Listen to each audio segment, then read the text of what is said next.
All right, let's dig into the first part of my blood panel, cholesterol and triglycerides. Let's start with the big one, my LDL cholesterol down to 1.7 millimoles and my triglycerides at 0.7. I'm about 60% lower than the average Australian male. But here's the question, why does that matter if I have high LDL and high triglycerides? And here's the answer. There's a disease called atherosclerosis where plaque builds up on the inside of your arteries. I had an advanced test done fairly recently that measures my coronary artery calcium score. Essentially, it's one measurement of the plaque inside my arteries.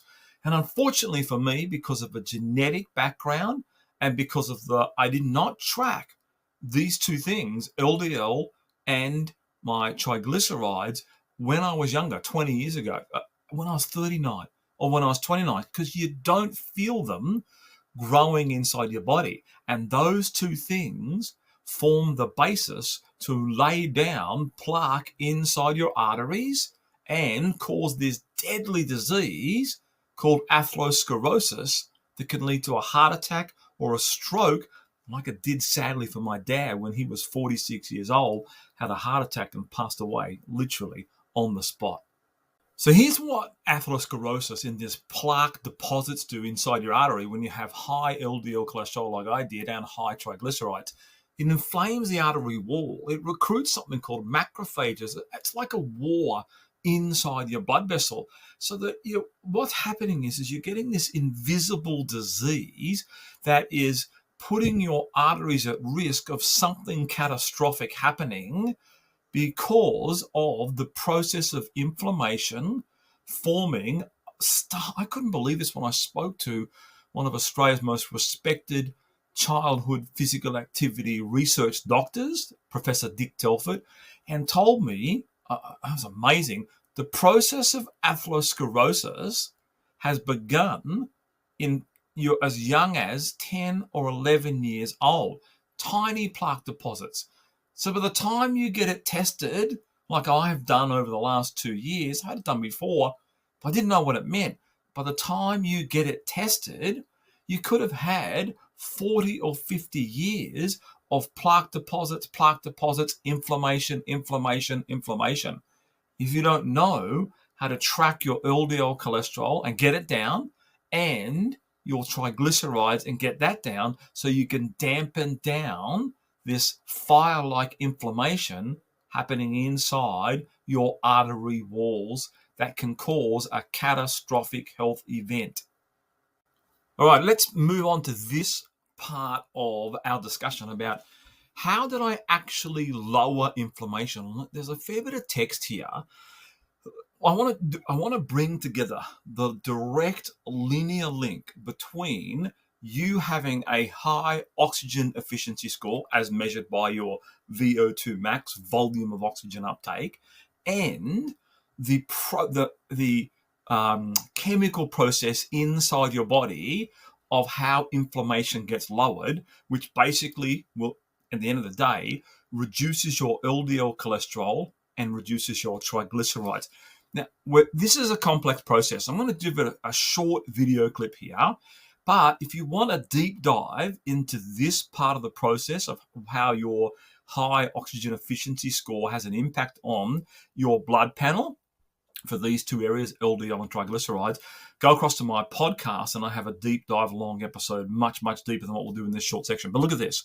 High oxygen efficiency exercise doesn't just burn calories, it scrubs your arteries clean by clearing dangerous blood fats and reversing plaque buildup. So here am I.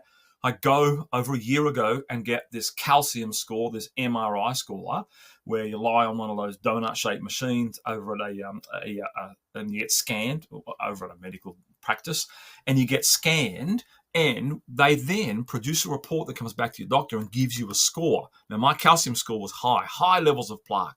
Bad, that's why my father, genetically, he had a predisposition to it as well, but they didn't test for it back then because this test didn't get invented until about 1989. I've actually interviewed the doctor who invented the test, and I get this score of 803, and I go, I've got to do something about this. So I start researching, and using my background in health education and sports science and exercise science.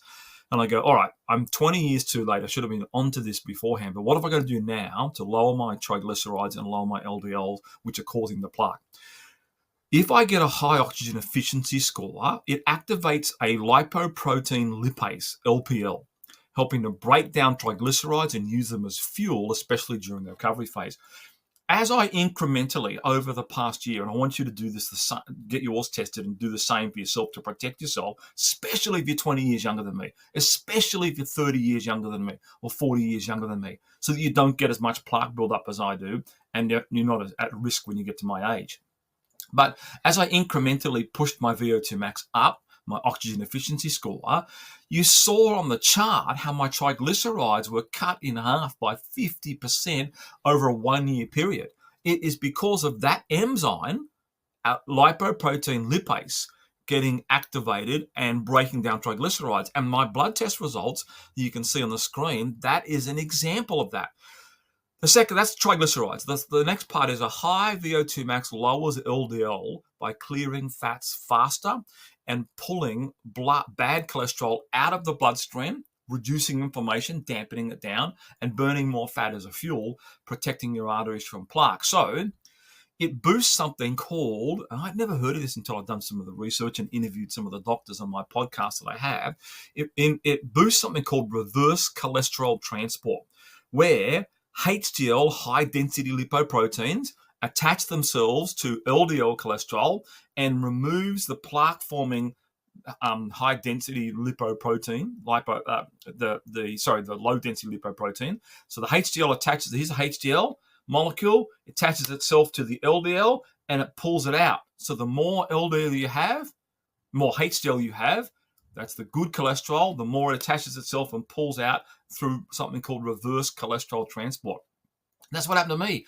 I was 3.4 at the start, over a year and a bit ago, and now, as you can see on the screen, I'm 1.7, a 50% drop in my LDL cholesterol, but my HDL went up by around 40-something% there, you can see on the screen. So together, these effects lower blood fats and stabilize reverse, or if you can get them, and this is what my next goal is, if I can get my scores lower than what you see on the screen from April 2025, so a year from now, or even 6 months from now, I'm going to boost my VO₂ max even more. And my goal is to not only stabilize my plaque that's on my arteries right now, but potentially reverse some atherosclerosis and giving me even more protection, which is what I want to do. It brings me to the next stage. We're going to go now and look at the next two parts of my blood panel that you can see on the screen there, and do a bit of a mini deep dive, if you like, into the next section. All right, let's do this on the next section of my blood panel. We're going to look at HDL, high-density lipoproteins, and non-HDL, non-high-density lipoproteins. Let's do two things. Definition first of HDL. Often called good cholesterol because it plays this protective role in cardiovascular health. HDL particles move through the bloodstream and they act like tiny vacuum cleaners. We talked about that already, coming up with this concept that you may never have heard of called reverse cholesterol transport. And they are associated, as it says in the second paragraph here, associated with a lower risk of heart disease because they keep arteries clean by reducing plaque buildup and lowering inflammation. And look at mine. My HDL cholesterol was 1.2 and now it's up to 1.7. Now, it may or may not get that much higher, but that is high enough right now to help me with all the other areas. But that's HDL in a little snapshot. Let's look now at non-HDL. Non-high density lipoprotein cholesterol. I got to admit, I'd never actually heard until my doctor gave me my blood panel test results that you've seen throughout this video. I'd never heard of this. I said to him, what does this mean? Look at the definition here. It's a measure of all the bad cholesterol particles in the blood, everything that isn't high-density lipoprotein. Remember, the good cholesterol. This includes, so this is non-HDL is made up of LDL. So look at my non-HDL. It dropped 60.5% by me incrementally raising my oxygen efficiency score, my VO₂ max. You can see now why I pursued it so much. A 60% drop in a combination of LDL, bad cholesterol, very LDL. There's another molecule called, another bad version of it. This is breaking it down a lot. VLDL, very low density lipoproteins, and IDL, intermediate density lipoproteins, and other atherogenic plaque forming particles. It's a whole mixture of things in my blood and your blood that if your non-HDL score gets too high, it drives up inflammation because LDL, bad cholesterol, is actually broken down into several other parts, and there's other what you call atherogenic or fire-producing, plaque-producing particles. But mine's gone down by 60.5%. I got my blood test results back, and as I record this, my actual normal doctor who I've been working with every single week over the past year, he's not here, he was away on holiday, so I can't wait to share this with him when I get back to see him in another week or so. I'm very, very excited about the results there. And of course, my HDL went up by 41%. A drop of the bad one by 60%, an increase of the good one, HDL, by 41%. Those are staggering results, but they're not staggering because I incrementally pursued raising my VO₂ max. If you're sitting here right now going, how do I do that? How do I track it? How do I get the same results? How do I protect myself against these types of negative outcomes? Well, we're going to get to that in one of our future videos, but for now, we're going to continue to go through HDL and non-HDL.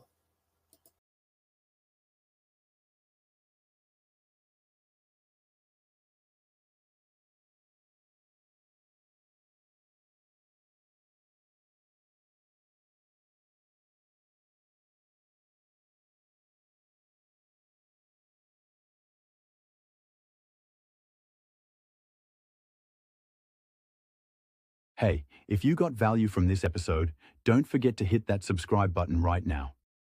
Because every week, we are sharing new, science-backed ways to raise your VO₂ max, lower disease risk, and build real medical protection through exercise.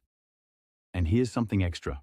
We've got a free podcast called The New Science of Physical Health. It dives even deeper into the life-saving power of VO₂ max, AQ points, and the exact strategies Shane uses in his own training at 59 years old. So subscribe here on YouTube and check the link in the description to get free access to the podcast. Your future health depends on what you do today, and we are here to help you get it right.